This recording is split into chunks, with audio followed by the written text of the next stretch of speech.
الحمد لله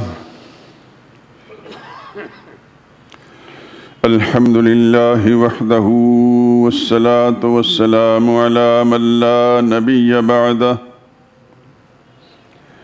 ولا رسول بعده ولا معصوم بعده أما بعد فإن خير الحديث كتاب الله وخير الهدي هدي محمد صلى الله عليه وسلم وشر الأمور محدثاتها وكل محدثة بدعة وكل بدعة ضلالة وكل ضلالة في النار.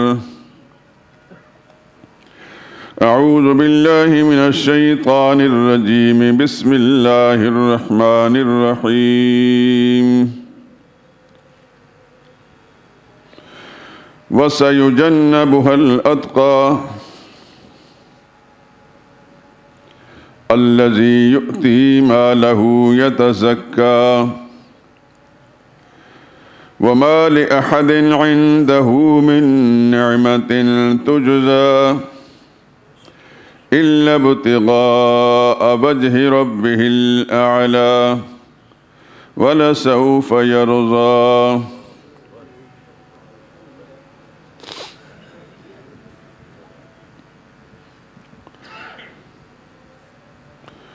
اور جو سب سے بڑا متقی ہے وہ اس آگ سے بچا لیا جائے گا.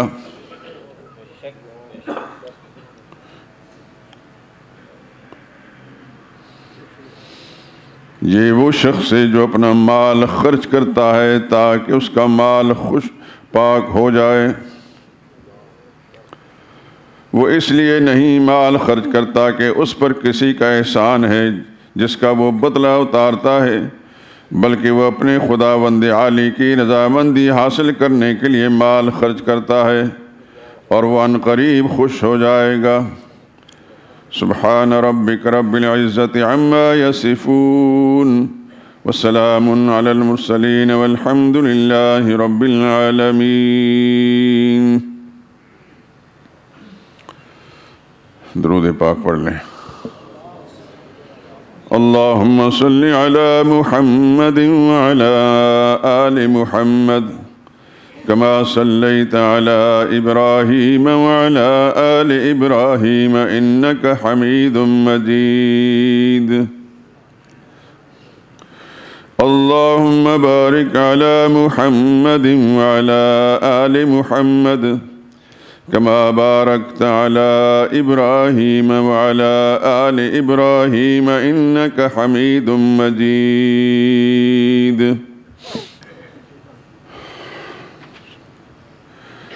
بھیجا گیا جو پہلی خلافت کے واسطے،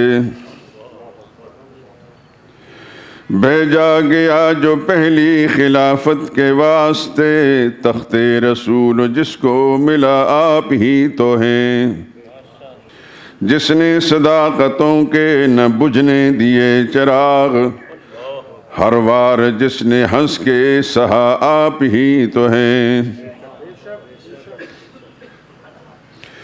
جس کے لبوں نے پھول تراشے گلاب کے ڈھانپے ہیں، جس نے سر وہ ردا آپ ہی تو ہیں. ہر باغی رسول و صلاۃ و زکوٰۃ سے، ہر باغی رسول و صلاۃ و زکوٰۃ سے، پہلا جہاد جس نے کیا آپ ہی تو ہیں، جس نے نیا کفن بھی نہ ہرگز کیا قبول، پیغمبروں کا عرش اولا آپ ہی تو ہیں. جاپان کا ہو شخص کہ ہو قادیان کا، جاپان کا ہو شخص کہ ہو قادیان کا، اس کے ہر ایک مرض کی دوا آپ ہی تو ہیں. کرتی ہے یاد جن کی رفاقت کو غار سور، کرتی ہے یاد جن کی رفاقت کو غار سور، دو میں سے ایک مرد خدا آپ ہی تو ہیں.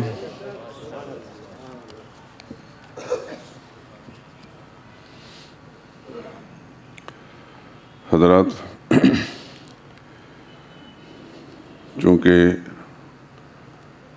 اس سلسلے میں یہ آخری گفتگو ہے آج، تو بعض عشاق نے مدحیہ کلام جو سیدنا صدیق اکبر کی شان میں پیش کیا، میں چاہتا ہوں کہ وہ بھی آپ کو سنا دوں۔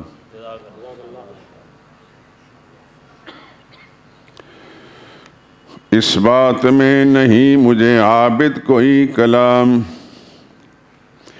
اس بات میں نہیں مجھے عابد کوئی کلام، میرے نبی کے بعد ہے صدیق کا مقام۔ ہوں کتنا خوش نصیب کہ میں مصطفیٰ کے بعد، صدیق میرے رہبر و مرشد و امام۔ قدموں میں میرے کیوں نہ ہو فر شہنشہی، سو جان سے ہوں حضرت صدیق کا غلام۔ وہ پاسبان ختم نبوت وہ یار غار، وہ پاسبان ختم نبوت وہ یار غار، قائم ہے جس کے صدق سے کونین کا نظام۔ جس نے خدا کی راہ میں سب کچھ لٹا دیا، مولائے کائنات کو تھا جس کا احترام۔ آسان تھا جس پہ جیش اسامہ کا مرحلہ، آسان تھا جس پہ جیش اسامہ کا مرحلہ، اس جانشین سرور کونین پر سلام۔ اس فخر پر زمانے کی سب عظمتیں نثار، اپنی جگہ نبی نے بنایا انہیں امام۔ اس فخر پر زمانے کی سب عظمتیں نثار، اپنی جگہ نبی نے بنایا انہیں امام۔ جس دل میں ہے محبت صدیق جاگزیں، واللہ اس پہ آتش دوزخ ہوئی حرام۔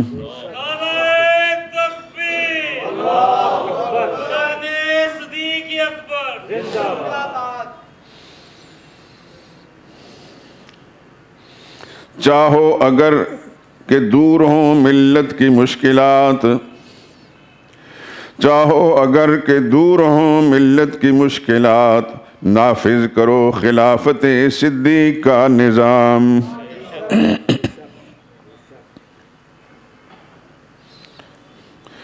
اصحاب مصطفیٰ میں وہ ایک مظہر جمال، اصحاب مصطفیٰ میں وہ ایک مظہر جمال، میدان کارزار میں اللہ کا جلال۔ وہ اولی مصدق پیغمبر خدا، اسلام پر نثار کیے جس نے جان و مال۔ ہر شخص کی نگاہ تھی صدیق کی طرف، جس وقت سرور دو جہاں کا ہوا وصال۔ بو بکر سا نہیں کوئی امت میں دوسرا، بو بکر سا نہیں کوئی امت میں دوسرا، لائے تو کوئی ڈھونڈ کے صدیق کی مثال۔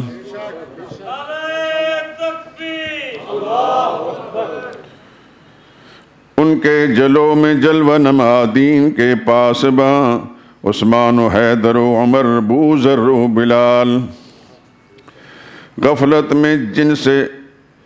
غفلت میں جب سے چھوڑی ہے صدیق کی روش، غفلت میں جب سے چھوڑ دی صدیق کی روش، اس وقت سے ہے ہمارا مقدر بنا زوال۔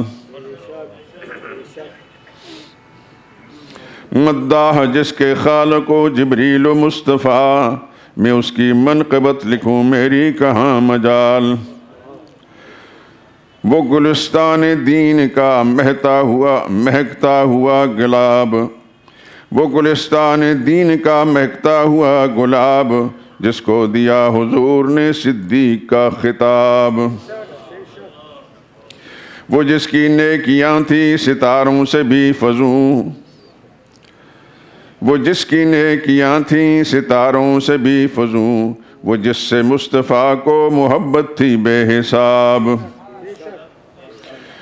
وہ جس کا بدترین مخالف مسیلمہ،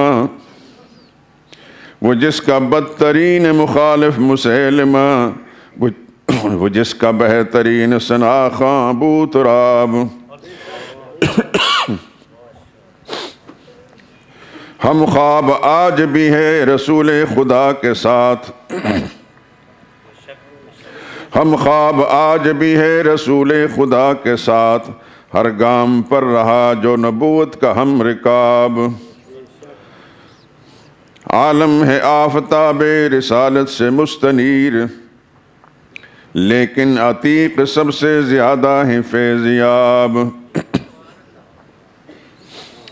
نقش قدم پہ ان کے ہوا جو بھی گام زن، نقش قدم پہ ان کے ہوا جو بھی گام زن، دنیا میں سر بلند ہے عقبہ میں کامیاب۔ اس بات پہ سب اہل صفیقہ، اس بات پہ سب اہل ثقیفہ تھے متفق، اصحاب میں نہیں کوئی صدیق کا جواب۔ عابد یہ کہہ رہی ہیں میرے دل کی دھڑکنیں، اصحاب ہیں نجوم تو صدیق ماہتاب۔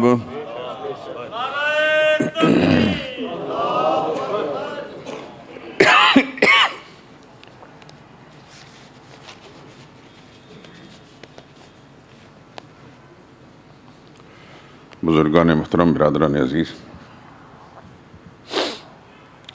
یہ آیات کریمہ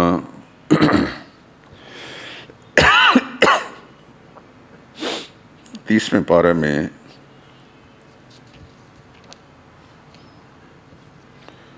سورۃ اللیل کی آخری چند آیات ہیں، 17، 18، 19، 20 اور 21۔ اس کے ترجمے میں آپ نے سن لیا وَسَيُجَنَّبُهَا الْأَتْقَى۔ خالق کائنات نے ان کے بارے میں فرمایا سب سے بڑا متقی۔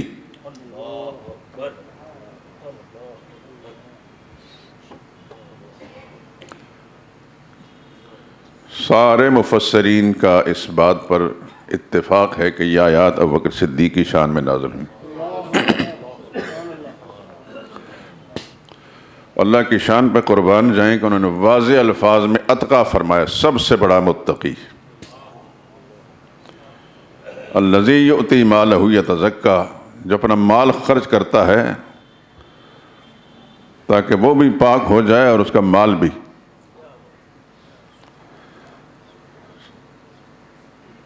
آپ سن چکے ہیں کہ کتنے ہی مظلوم انہوں نے خرید کر آزاد کیے۔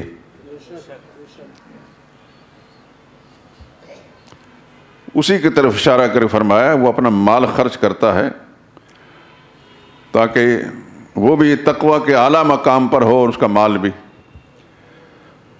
شبہ ہو سکتا ہے کہ جن پر مال اس نے خرچ کیا، ہو سکتا ہے کہ کوئی احسان کا بدلہ اتار رہے ہیں۔ اللہ فرماتا ہے ما لأحد عنده من نعمت تجزا، کسی ایک کا احسان ان پر نہیں جس کا بدلہ اتار رہے ہیں۔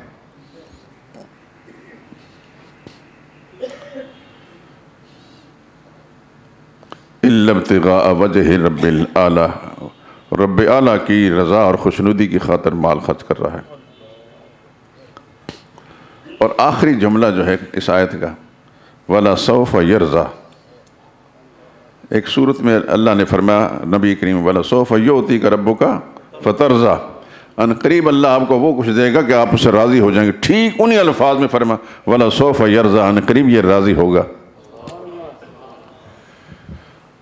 سن چکے ہیں آپ شاید پچھلے جمعے میں من مجدد الفسانی رحمۃ اللہ تعالیٰ، جو ایک اللہ والے عارف باللہ انسان تھے، ان کو دکھایا گیا جنت کے تمام صحابہ کرام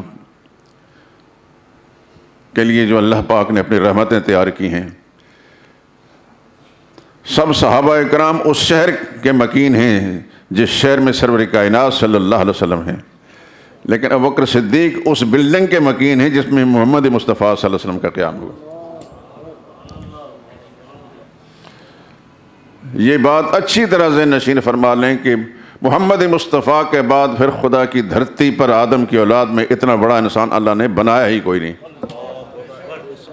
بڑی بڑی شانیں اللہ تعالیٰ نے صحابہ اکرام کو عطا کی، سب مسلمات میں سے ہے۔ فاروق اعظم اپنا ایک مقام ہے، سیدنا عثمان کا اپنا مقام ہے، سیدنا علی کا اپنا مقام ہے، عشرہ مبشرہ کا اللہ نے بڑے مقامات عطا فرمائے، لیکن جو مقام بکر صدیق کا ہے اس کے عشر عشیر تک بھی نہیں پہنچ سکتے۔ آپ اگر صدیق اکبر رضی اللہ تعالیٰ عنہ کی سیرت اگر بشرطِ کسی نے صحیح لکھی ہو اس کا مطالعہ کریں گے تو آپ حیران رہیں گے کہ یا اللہ یہ کیا انسان تھے۔ ابو بکر صدیق کی پوری زندگی نبی کے دامن سے جب وابستہ ہوئے ہیں، یعنی بعثت نبوت سے پہلے بھی یہ رسول اللہ صلی اللہ علیہ وسلم کے ایسے مخلص ساتھی تھے کہ جن کے لوگ مثالیں دیا کرتے تھے، اور نبوت کے بعد بھی پھر ایسے مخلص ساتھی بنے کہ ان کا مقام کوئی حاصل نہ کر سکا۔ آپ سن چکے ہیں کہ سیدنا فاروق اعظم رضی اللہ تعالیٰ عنہ نے ایک دفعہ اپنا آدھا مال خدا کی راہ میں خرچ کر دیا۔ سبب یہ تھا کہ حضور صلی اللہ علیہ وسلم نے اپیل کی، کس کے لیے؟ مجاہدین کے لیے۔ وہ مجاہد جنہوں نے بہت دور سفر کرنا تھا اور بہت بڑی دنیاوی باطل قوت تھی، اس کا مقابلہ کرنے کے لیے جا رہے تھے۔ رسول اللہ صلی اللہ علیہ وسلم کی زندگی کا یہ سب سے بڑا لشکر ہے، کم و بیش 40,000 کا لشکر۔ اس سے پہلے جتنے بھی مارکے ہوئے ہیں چند ہزار تک،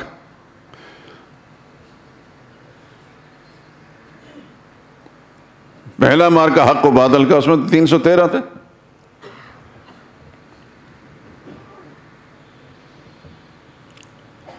چند سو ذرا اس سے زیادہ مارکا بدر میں بھی تھے، الحظ القیاس دوسرے میں، لیکن سب سے بڑا لشکر رسول اللہ صلی اللہ علیہ وسلم نے جو تیار فرمایا وہ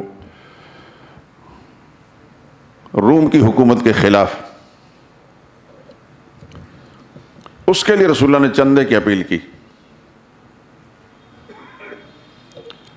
جس خوش نصیب کو اللہ نے توفیق دی اتنا مال اس نے پیش کیا۔ سیدنا یہاں یہ ذہن نشین فرما لیں کہ سیدنا عثمان رضی اللہ تعالیٰ عنہ انہوں نے بارگاہ رسالت میں عرض کی، یا رسول اللہ 1/3 لشکر کا سارا سامان میرے ذمہ ہے، یعنی 13,000 کا جو لشکر ہے اس کا سارا سامان، سفر کے اخراجات جتنے بھی، تمام ہتھیار، جو کچھ بھی اس سفر میں ان کو ضرورت ہے وہ سب میرے ذمہ۔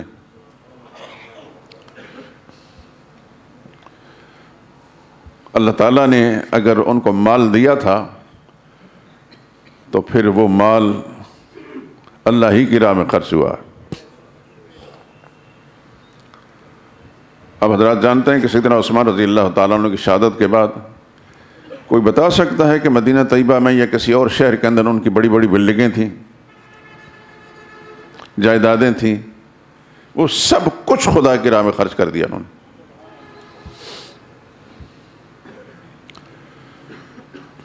13,000 کا لشکر، اس کا سامان تیار کرنے کے بعد بھی ان کا جوش سخاوت ختم نہیں ہوا، پھر کھڑے ہوتے ہیں حضور سے اجازت لے کر، عرض کرتے ہیں یا رسول اللہ 1,000 دینار مزید پیش خدمت میں ہے۔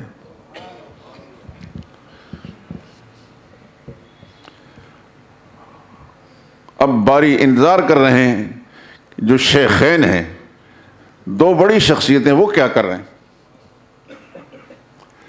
سیدنا صدیق فاروق اعظم رضی اللہ تعالیٰ عنہ نے لا کر حضور کی خدمت میں پیش کیا مال۔ رسول اللہ نے پوچھا عمر گھر میں کیا چھوڑ کر آئے ہو؟ عرض کہ یا رسول اللہ آدھا مال اپنے گھر والوں کے لیے اور آدھا آپ کی خدمت پیش کر دیا۔ یہ میں سنا رہا ہوں اور آپ سن رہے ہیں، کیا یہ کیفیت آج بھی پیدا ہو سکتی ہے؟ ایسا خوش نصیب کوئی ہے مالدار خدا کے دین کی سربلندی کے لیے، خدا کی راہ میں جہاد کے لیے؟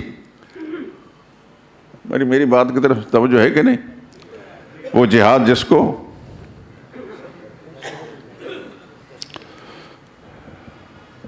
یہود و نصارہ کے غلام، کفار کے غلام جس کو فساد کہتے ہیں، میری زندگی کے جتنے دن میرے رب نے لکھے ہیں اتنے ہی ہیں، نہ ڈرتا ہوں نہ دبتا ہوں۔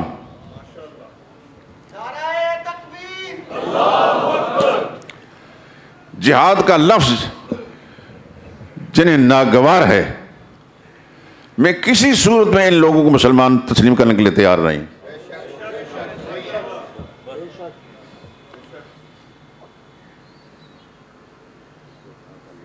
یہاں ایک چلتے ہوئے بات عرض کر رہا ہوں، اسلام کی بنیادیں سب سے پہلے ایمان ہے، کلمہ، پھر نماز ہے، پھر زکوٰۃ ہے، ترتیب یہی ہے، پھر روزہ ہے، اور پھر حج ہے۔ ان سے اوپر اللہ کے پیغمبر فرماتے ہیں ذروۃ السنام الاسلام الجہاد فی سبیل اللہ، اسلام کی بلند ترین چوٹی اللہ کی راہ میں جہاد کرنا ہے۔ جب سے جہاد ختم ہوا ہے، وہی جو کچھ آج ہمارے ساتھ بیت رہی ہے، دنیا بھر کے نام نہاد مسلمانوں کے ساتھ بیت رہی ہے، یہ ترک جہاد کی نحوست ہے۔ اور یہی شخصیت جن کا میں تذکرہ کر رہا ہوں، مجھے اچانک وہ حدیث یاد آ گئی، انہی کی زبان مبارک سے سرور کائنات صلی اللہ علیہ وسلم کا یہ ارشاد ہمیں سننے کا موقع ملا۔ سیدنا صدیق راوی ہیں، اور آپ حضرات اس کو دل کی تختی پر لکھ لیں، یہ جذبہ بنا لیں، شاید اللہ پاک موقع بھی دے، لیکن جذبہ صادق ہونا چاہیے۔ سیدنا صدیق اکبر رضی اللہ تعالیٰ عنہ نے روایت کی ہے، اللہ کے پیغمبر نے فرمایا اذا تبایعتم بالعینہ، جب تم اپنے کاروبار میں خرید و فروخت میں لگ گئے،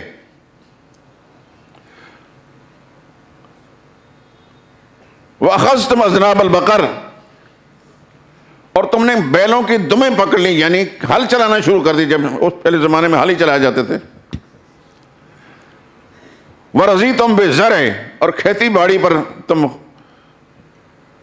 منہمک ہو گئے، اسی کے اندر لگ گئے، وَتَرَكْتُمُ الْجِهَادَ، اور جہاد کو تم نے چھوڑ دیا، سَلَّطَ اللَّهُ عَلَيْكُمْ ذُلًّا، پھر خدا تم پر وہ ذلت مسلط کرے گا، لا ينزعه، اس کو خدا ہٹائے گا نہیں، حتیٰ ترجعوا الى دینکم، جب تک واپس اس دین کی طرف واپس نہیں آؤ گے۔ اس لیے میں عرض کر رہا ہوں میرے دوستو، نہ میرا پتہ ہے نہ آپ کا پتہ ہے، نہ جانے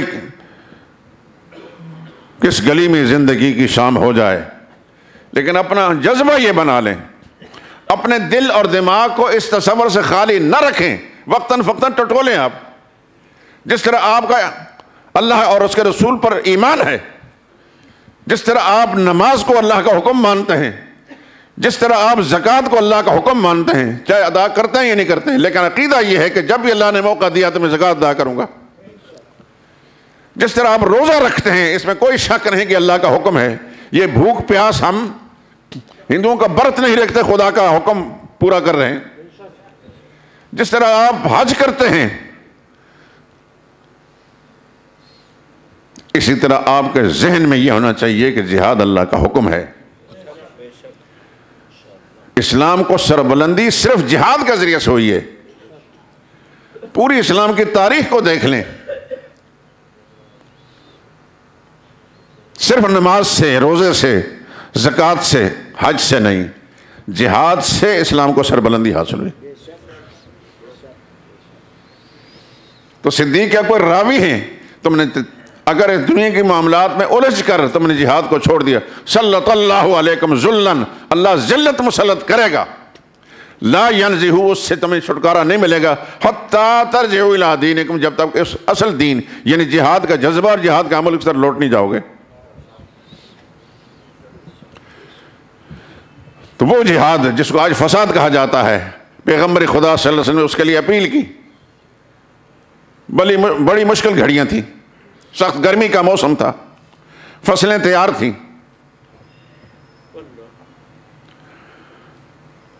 ہر خوش نصیب نے اپنا اپنا جو کچھ اس کے پاس تھا پیش کیا، سیدنا عثمان کا آپ سن چکے ہیں. اب آتے ہیں سیدنا فاروق اعظم رضی اللہ تعالیٰ عنہ. آ کر جو کچھ انہوں نے پیش کیا حضور خدمت میں رسول اللہ نے اندازہ فرما لیا. عمر گھر والوں کے لیے کیا چھوڑ کر فرمایا آدھا ان کے لیے اور آدھا خدا کی راہ میں. میں نے اس لیے اسی بات کو پھیلایا تھا کہ آج بھی کوئی سوچ سکتا ہے, آج بھی کوئی کروڑ پتی انسان, ارب پتی انسان کہ 10 ارب کا مال ہے, میں 5 ارب اپنے گھر والوں کے لیے چھوڑتا ہوں, اپنے لیے چھوڑتا ہوں, 5 ارب خدا کے دین کی سربلندی کے لیے. یہ لفظ تو ہم بول رہے ہیں لیکن عملی نمونہ اس کا کہیں نظر نہیں آئے گا. یہ محمد مصطفیٰ صلی اللہ علیہ وسلم کے وہ غلام تھے. آج کتنا عرصہ گزر چکا ہے فاروق اعظم کو, 1500 سال گزر چکا ہے, آج بھی ان کا نام زندہ و جاوید ہے. بڑے بڑے سلاطین حکمران مر گئے, پیوند زمیں ہو گئے, نام مٹ گئے, ان کے کوئی نام لینے والا نہیں. صبح قیامت تک ان خوش نصیبوں کے نام آسمانی شہرت پر چمکتے رہیں گے اور مسلمانوں کے نام لیتے رہیں گے. اب آتا ہے وہ بوڑھا,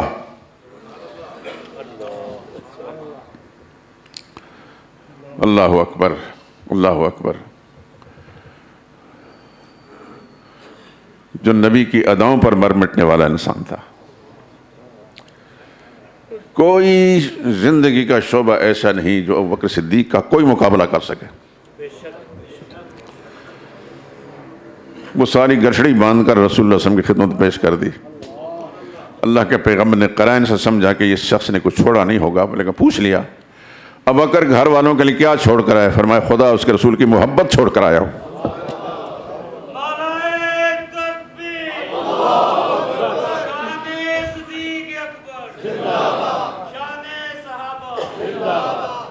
یہ وہ ابوبکر ہیں جس کو پاکستان کے سڑکوں پر گالیاں بکی جاتی ہیں. کسی ایک حکمران نے اس بدماش, اس ملعون کو, ازلی اور نسلی بدماش کتے کو لگام دی.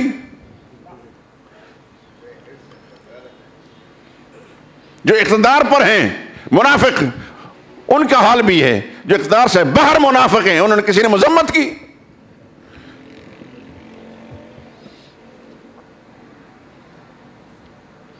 یہ ہمارے اعمال کی شامت. میرے دوستو, ہر وقت خدا سے مانگ, یا اللہ ہمارے اعمال کی شامت یہ خدا کا عذاب ہے, اللہ اس عذاب سے نجات دے. ہم زندہ ہیں, ہمارے جیتے جی کائنات کو اس انسان جو رسول اللہ صلی اللہ علیہ وسلم کا محبوب ترین انسان تھا, اس کو گالیاں بکی جاتی ہیں ملک کی سڑکوں پر, اور ان کو بڑے باوقار طریقے سے ملک سے باہر بھیج دیا جاتا ہے. کراچی کی سڑکوں پر بکواس کیا گیا, اسلام آباد کی سڑکوں پر بکواس کیا, کسی ایک پر کوئی مواخذہ نہیں کیا گیا. کیا آپ سمجھتے ہیں کہ جو لوگ صاحب اقتدار ہیں, صاحب اختیار ہیں, ابوبکر صدیق کو گالی بکنے والوں کو جان کر ان پر مواخذہ نہ کرنا اس بات دلیل نہیں کہ یہ ان کا اسلام سے کوئی تعلق بھی نہیں؟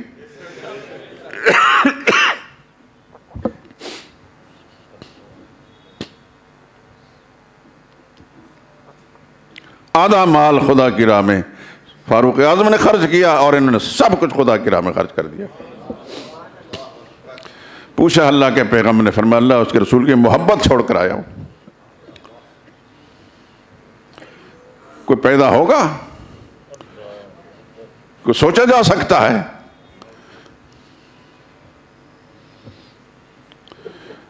خدا کی قسم, ہم تو ان کا تذکرہ کر کے اپنی نسبت قائم کرتے ہیں, شاید ہماری بھی نجات ہو جائے. کہاں صدیق اکبر اور کہاں ہمارے جیسے ناکارہ لوگ.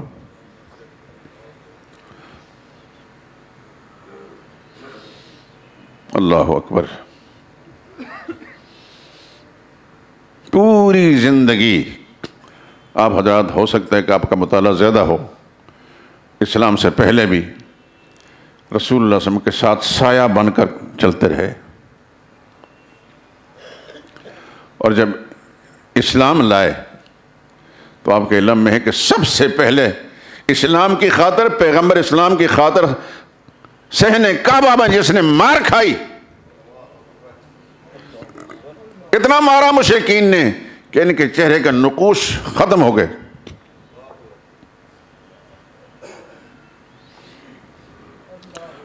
دیکھنے والوں کو یقین ہوگا کہ شاید اب یہ بچیں گے نہیں، لیکن فیصلہ تو وہ ہوتا ہے جو میرے رب کا ہے۔ ان کی والدہ خدا کی کروڑوں رحمتیں نازل ہوں ان پر بھی، اور فاروق اعظم رضی اللہ تعالیٰ عنہ کی ہمشیرہ وہ بھی ایمان لا چکی تھی، یہ اٹھا کر ان کو گھر لے گئے۔ ابوبکر صدیق کے خاندان والے جو بنو تیم تھے انہوں نے اعلان کیا کہ اگر ان کو کچھ ہو گیا تو پھر ہمارا خاندان جو ہے ان کے ساتھ تشدد کرنے والے سب سے بدلہ لے گا۔ حالانکہ کافر تھے لیکن اس میں قبائلی نظام تھا۔ جب ہوش آتی ہے ہوش، تو سب سے پہلا جملہ جو زبان سے کہ میرے آقا کا کیا حال ہے صلی اللہ علیہ وسلم ورضی اللہ تعالیٰ عنہ۔ کسی نے کہا انہی کی وجہ سے سب کچھ تمہارے ساتھ ہوا، یعنی جب تک میں ان کو دیکھ نہیں لوں گا کچھ بھی اپنے منہ میں نہیں ڈالوں گا، کوئی دوا، کوئی علاج، کوئی غذا نہیں۔ چنانچہ رسول اللہ صلی اللہ علیہ وسلم کی خدمت میں پیش کیا گیا، پہنچتے ہی اپنا چہرہ رسول اللہ صلی اللہ علیہ وسلم کے قدموں میں ڈال دیا۔ ایک کہنا ہے ایک سننا ہے میرے دوستو، عمل کر کے دکھانا۔ یہ وہ شخص تھا کسی وقت بھی پیغمبر سے جدا نہیں ہوا۔ نبی کریم صلی اللہ علیہ وسلم کو اوائل اسلام کی دعوت کے ساتھ جو تشدد کا نشانہ بنایا گیا، حضور کا اپنا خاندان بھی تھا۔ کون؟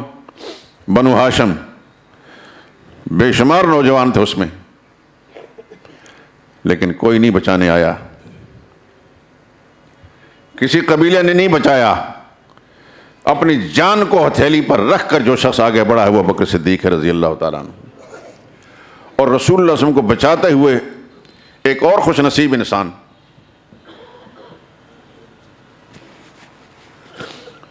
جو سرور کائنات صلی اللہ علیہ وسلم کا ربیب ہیں، نبی کریم صلی اللہ علیہ وسلم کی زوجہ اطہر سیدہ خدیجہ رضی اللہ تعالی عنہا کے پہلے شوہر سے بیٹے ہیں۔ جب رسول اللہ صلی اللہ علیہ وسلم پر تشدد ہو رہا تھا سین کعبہ میں، تو انہوں نے حضور صلی اللہ علیہ وسلم کو بچاتے ہوئے اپنی جان پیش کر دی۔ آپ کو یاد ہوگا کہ پچھلے کچھ عرصہ پہلے میں نے رسول اللہ صلی اللہ علیہ وسلم کے سارے خاندان کا تذکرہ کیا تھا، اور اب کچھ لکھ رہا ہوں، دعا کریں۔ آپ سے اپیل ہے، درخواست ہے، دعا کریں کہ مجھے ہمت ملے، میں سارا کام مکمل کر لوں موت سے پہلے پہلے۔ طبیعت اکثر ناساز رہتی ہے تو اس کی وجہ سے سارے کام رک جاتے ہیں۔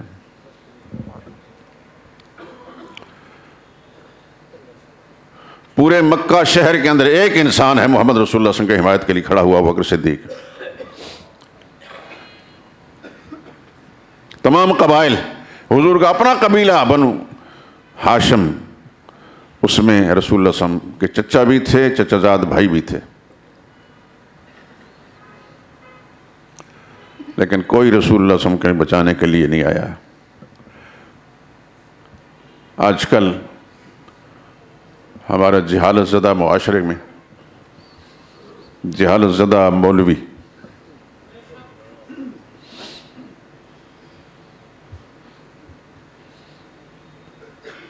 ابو طالب کو رسول اللہ صلی اللہ علیہ وسلم کا محسن قرار دیتے ہوئے اس کا پرچار کر رہے ہیں۔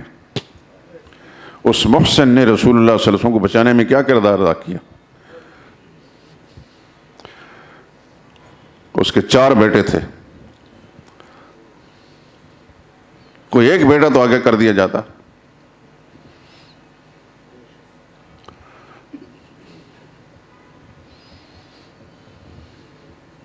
جس شخص نے اپنی زندگی ہتھیلی پر رکھ کر رسول اللہ صلی اللہ علیہ وسلم کو مشرکین کے نرغے سے بچانے کے لیے کام کیا، اس کا نام ابوبکر صدیق ہے۔ اس کی مثال دنیا میں کوئی بھی نہیں ہے۔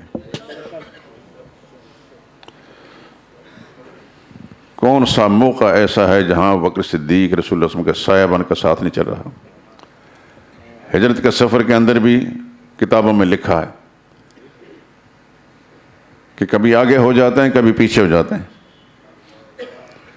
رسول اللہ نے پوچھا یہ کیا کر رہے تم؟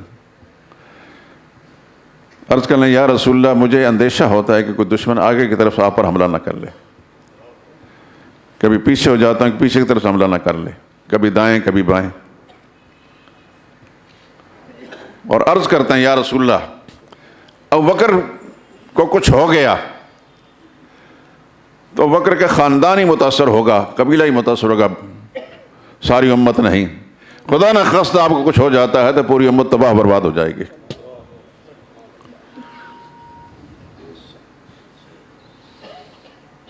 اور غار ثور کی کہانی تو آپ سن چکے ہیں، پڑھی ہوگی ضرور۔ اب تو خیر مجھ سے چلا بھی نہیں جاتا گھٹنوں کی تکلیف کے سبب سے، جب بالکل ٹھیک ٹھاک تھا میں ہمت نہیں کی میں غار ثور تک پہنچنے کی۔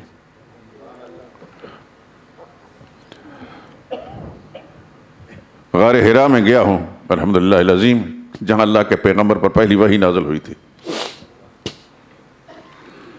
لیکن غار ثور میں نے اندازہ کیا کہ پہاڑ بہت اونچا ہے، اس کے آخری کنارے پر وہ غار ہے۔ اس شخص کا کیا حال ہے جو رسول اللہ صلی اللہ علیہ وسلم کہ تقریباً ہم عمر ہے، وہ اپنے کندھے پر، ابھی میں تھوڑی دیر پہلے کتاب کو مطالعہ کر رہا تھا کہ اس راستہ ایسا عجیب تھا کہ وہ کہ صدیق کے پاؤں بھی زخمی ہو گئے، رسول اللہ صلی اللہ علیہ وسلم کے پاؤں بھی زخمی ہو گئے، حضور کا بلکہ ایک انگوٹھا بہت زیادہ زخمی ہوا کہ وہ جوتے جو پہنے ہوئے تھے وہ خون خون ہو گئے، ابو بکر صدیق کندھے پر اٹھا کر اتنی اونچائی پر لے کر گئے۔ اللہ اکبر اللہ اکبر، کیا ہمت تھی، کیا حوصلہ تھا، کیا جذبہ تھا۔ خدا کی قسم اس کی ایک ایک شک پڑھتے ہیں تو حیران ہوتے ہیں۔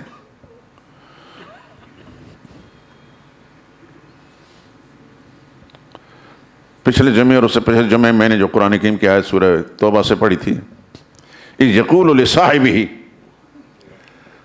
جب کہہ رہے تھے اپنے صاحب سے، اس طرف سے صاحب سے صحابی بنا ہے۔ علماء نے لکھا ہے کہ ابو بکر صدیق کی صحابیت پر قرآن کی آیت نص ہے، ان کی صحابیت کا انکار کرنے والا کافر ہے۔ اللہ نے واضح طور پر اِذْ يَقُولُ لِصَاحِبِهِ فرمایا، لا تحزن ان اللہ معنا، غم نہ کریں اللہ ہمارے ساتھ ہے۔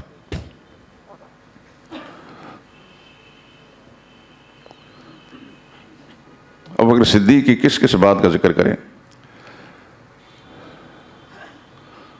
عبداللہ بن مسعود رضی اللہ تعالیٰ عنہ ایک جلیل قدر صحابی ہیں، بڑے صحابی ہیں جن کو حضور صلی اللہ علیہ وسلم نے بڑا معتمد صحابی قرار دیا۔ ان کا یہ فرمان ہے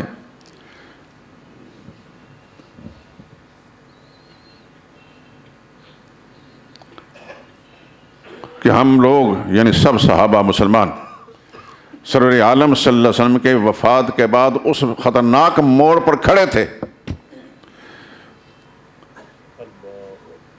کننا نہلک، ہم سب کے ساتھ برباد ہو جاتے، ہلاک ہو جاتے، لولا امن اللہ علینا بابی بکر، اگر ابو بکر کی شکل میں اللہ نے ہم پر احسان نہ کیا ہوتا، رسول اللہ کا یہ مخلص خادم غلام ہماری ڈولتی کشتی کا کو سہارا نہ دیتا تو ہم سب کے سب برباد ہو چکے ہوتے۔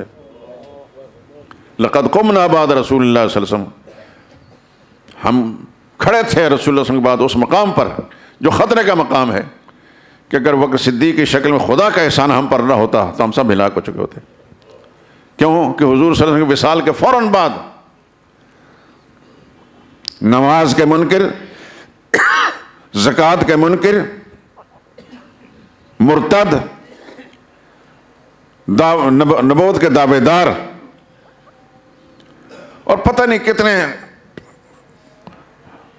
خطرناک شکل پیدا ہوئی، اور عین اس موقع پر وہ لشکر بھی تھا جیسے جیش اسامہ کہا جاتا ہے۔ حضور صلی اللہ علیہ وسلم زندگی کی آخری سانسوں میں ایک لشکر بھیجنا چاہا تھا، حضرت اسامہ جس کے سربراہ تھے، وہ ابھی لشکر نکلا نہیں تھا مدینہ کے حدود سے کہ رسول اللہ صلی اللہ علیہ وسلم کے وصال ہو گیا، وہ رک گئے۔ تو حضور صلی اللہ علیہ وسلم تدفین کے فوراً بعد جو سب سے پہلے کام کیا گیا وہ جیش اسامہ کو بھیجنا تھا۔ اس وقت فاروق اعظم جیسے بڑے بڑے حوصلہ مند لوگوں نے کہا حالات بڑے دگرگو ہیں، تو مصلحت یہ ہوگی کہ سر دست اس لشکر نہ بھیجایا۔ کیا صدیق اکبر کا مقام ہے، یہ کیسے ممکن ہے ابو بکر کے لیے کہ جس لشکر کو خدا کے پیغمبر نے بھیجنا تھا ابو بکر اس کو روک دے؟ یہاں تک انہوں نے فرمایا ابو بکر کی بوٹیاں بھی پرندے نوچ لیں یہ گوارا ہے، حتیٰ کہ رسول اللہ صلی اللہ علیہ وسلم خاندان کی ازواج مطہرات کے جسم کی بوٹیاں بھی پرندے نوچ لیں یہ بھی مجھے گوارا ہے، لیکن جو پیغمبر کا فیصلہ ہے اس فیصلے میں رد و بدل کرنا مجھے گوارا نہیں۔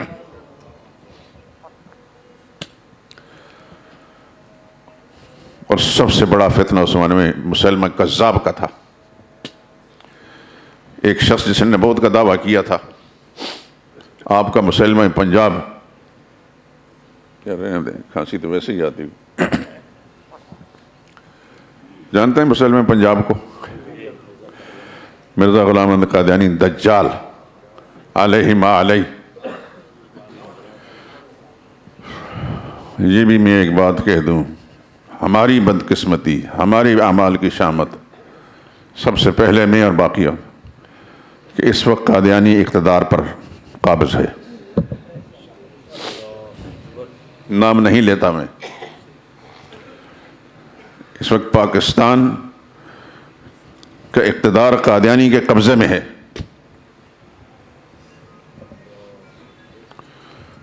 بس اللہ ہم سے راضی ہو گیا، اللہ سے معافی مانگ لی ہم نے، اپنے گناہوں کی توبہ کر لی تو شاید پروردگار عالم ان سے نجات دے دے۔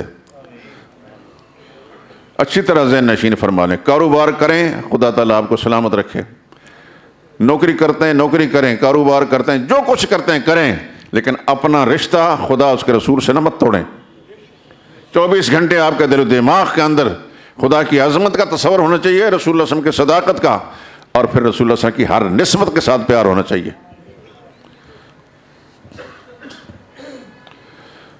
صدیق اکبر رضی اللہ تعالیٰ عنہ سب سے پہلے مسلمہ کذاب کا فتنہ فروغ کیا، 10,000 صحابہ کرام قربان ہو گئے، یہ معمولی بات نہیں۔ اس وقت تک چین سے نہیں بیٹھے جب تک کہ مدعی نبوت اس غدار نبوت کو جہنم رسید نہیں کیا، بڑا فتنہ تھا۔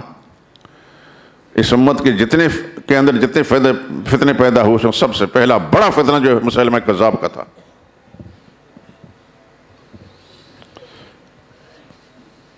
لیکن اس فتنے کی سرکوبی کرنے والا ابو بکر صدیق تھا رضی اللہ تعالیٰ عنہ۔ اس موقع پر فاروق اعظم یہ مشورہ دے رہے ہیں کہ امیر المومنین کچھ نرمی کیجیے، حالات بڑے سنگین ہیں، کہیں ہمارے لیے اس سختی کا نتیجہ الٹ نہ نکل جائے۔ فرمایا جبار فی الجاہلیت و خوار فی الاسلام، عمر جاہلیت میں اتنے دلیر اور بہادر تھے کہ ہر انسان تم سے ڈرتا تھا، اور آج اسلام کے اندر آ کر اتنے کمزور پڑ رہے ہو۔ میں یہ کر کے چھوڑوں گا جو خدا کا پیغمبر نے ارادہ کیا تھا، چاہے میرے جسم کی بوٹیاں کیوں نہ اڑ جائیں، میرا خاندان تباہ ہو جائے وہ تباہی برداشت کر لوں گا، رسول اللہ کا فیصلہ نہیں بدلوں گا۔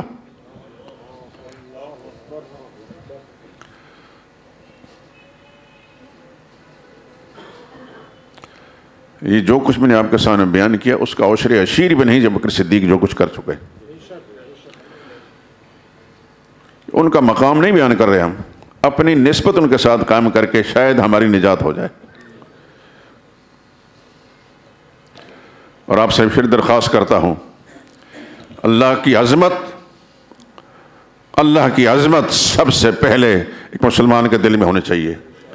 جس طرح نماز کے اندر اللہ اکبر، اللہ سب سے بڑا ہے، تو پھر اللہ کو سب سے بڑا سمجھیں، اپنے عقیدہ اور ایمان میں بھی اللہ کو سب سے بڑا سمجھیں۔ دوسرے نمبر پر پھر محمد مصطفیٰ صلی اللہ علیہ وسلم کی محبت اور آپ کی صداقت، اور رسول اللہ صلی اللہ علیہ وسلم کی ہر نسبت میں رسول اللہ کے ازواج مطہرات بھی ہیں، آپ کی بنات مکرمات بھی ہیں، اور سب صحابہ کرام بھی ہیں، ہر نسبت سے پیار کریں، انشاءاللہ ایمان بچے گا، خدا کے سامنے سرخ رو ہو کر جائیں گے۔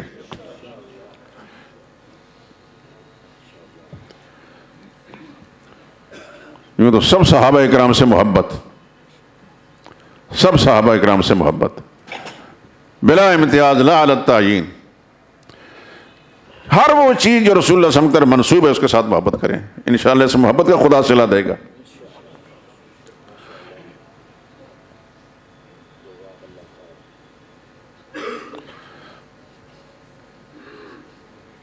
ابوبکر صدیق ان میں سے ایک ہیں، لیکن ایسے ایک ہیں کہ ان جیسا کوئی اور نہیں ہے۔ ہم دیکھتے ہیں فاروق اعظم کے بڑے کارنامے ہیں لیکن بکر صدیق جیسے نہیں، سیدنا عثمان کے بڑے کارنامے ہیں لیکن بکر صدیق کے برابر نہیں، سیدنا علی کے بڑے کارنامے ہیں یا عشرہ مبشرہ کے بڑے کارنامے ہیں لیکن بکر صدیق کے برابر نہیں۔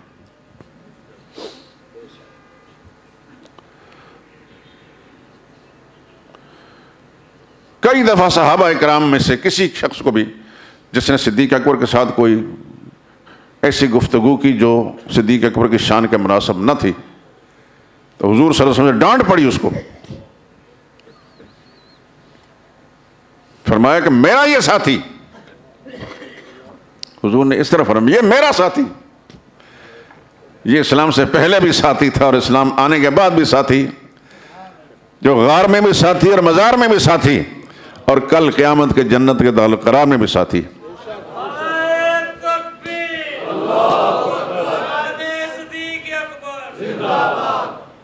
میری وجہ سے بھی میرے ساتھی کو نہیں چھوڑو گے؟ انداز کیا پیغمبر صلی اللہ علیہ وسلم کا، یعنی اس کے ساتھ جو کچھ بات کرنی ہے سب سے پہلے مجھے پیش نظر رکھنا۔ اللہ اکبر، حیران رہتے ہیں۔ میں ایک ناقص انسان ہوں، مطالعہ بھی میرا ناقص ہے، عمل بھی ناقص ہے، میں قسم اٹھا کر کہتا ہوں اللہ کی کتاب میرے ہاتھ کے اندر ہے، اب تک میں نے جو کچھ پڑھا ہے ان سب مقدسین صحابہ کرام کو، اب بکر صدیق کا عشر عشیر بھی کوئی نظر نہیں آیا۔ اب بکر صدیق اتنے بڑے انسان، جبھی تو مجوز صاحب کو اللہ نے یہ دکھایا اور ان کو فرمانا پڑا، ان کے مکتوبات کے اندر لکھا ہے کہ سب صحابہ کرام اس شہر کے باسی ہیں جو جس شہر میں رسول اللہ صلی اللہ علیہ وسلم رہیں گے، لیکن بکر صدیق اس گھر کے باسی جس میں رسول اللہ صلی اللہ علیہ وسلم کے لیے بنایا گیا، ان کا مقابلہ کسی کے نہیں۔ اللہ سے دعا کریں کہ جو کچھ کہا اور سنا گیا ہے اب تک اللہ راضی ہو جائے اور قبول فرما لے۔ اگر کوئی غلط بات زبان سے نکلی یا اللہ معاف فرما دے اور آئندہ صحیح سمجھنے کی اور صحیح بولنے کی توفیق عطا فرما، اور جس جذبے کے ساتھ یہ بات کہی یا اللہ اس جذبے کو ہمیں سب کو نصیب فرما اور اس پر قائم دائم رکھ اور زندگی آخری سانس تک یا اللہ اس نظریے پر قائم رکھ۔ وآخر دعوانا الحمدللہ رب العالمین۔